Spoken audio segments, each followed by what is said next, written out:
The Mandela Effect. You're not from this version of reality. In recent years, this topic has been circling everywhere. Everyone's talking about it. In comments, in videos, in endless debates. Was it real? Was it a glitch? Or is this reality simply not what we think? I've watched enough content to say, yes, some things can be explained. Take Britney Spears. Oops, I did it again. Many recall her with a mic near her mouth. But in reality, she always used a headset mic. Maybe the brain just added the image. Maybe it filled in the gaps. Her first clip, Baby One More Time. People swear she wore a plaid skirt. Now it's just plain black. Could be memory, could be lighting. Maybe. And then there's the Mandela moments that hit deeper. The ones that aren't hearsay, they're yours. Your memories. Pikachu. He had a black tip on his tail. I remember drawing it, seeing it, clearly. Now it's gone. And they say it was never there. The Monopoly Man. He had a monocle. That was his look. Now, nothing.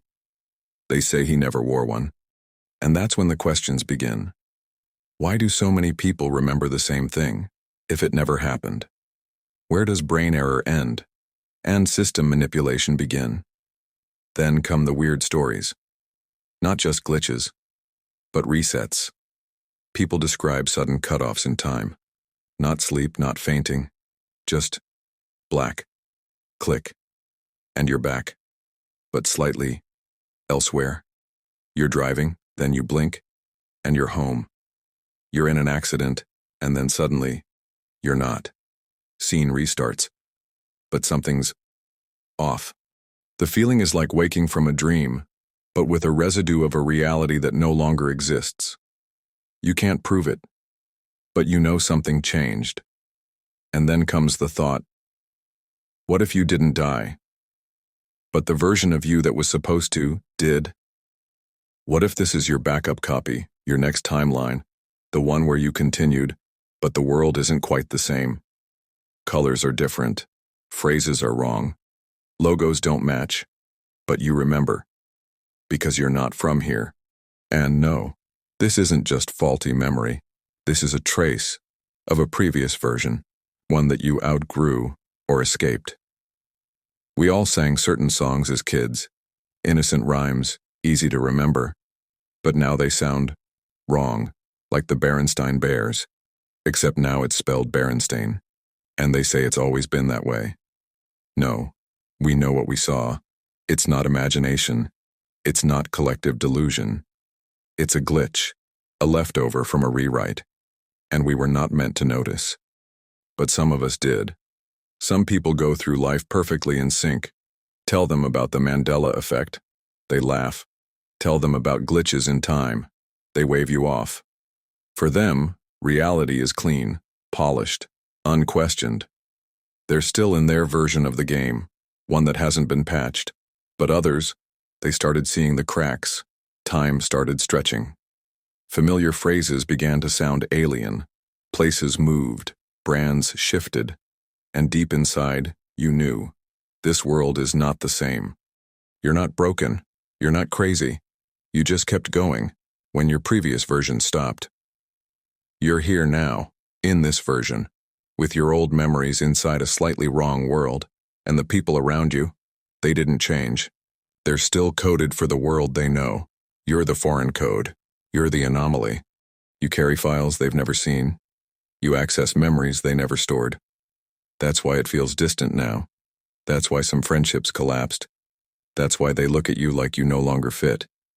You woke up, but not into the real world, just into the next version. And the story isn't over yet. Maybe they're in reality. And you're in a layer of imitation, a copy of a copy, where you've only just begun to notice the seams, because the system no longer has time to hide them. Or maybe it's the opposite.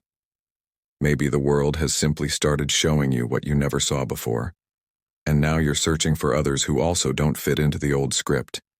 You are not the exception. You are the new observer.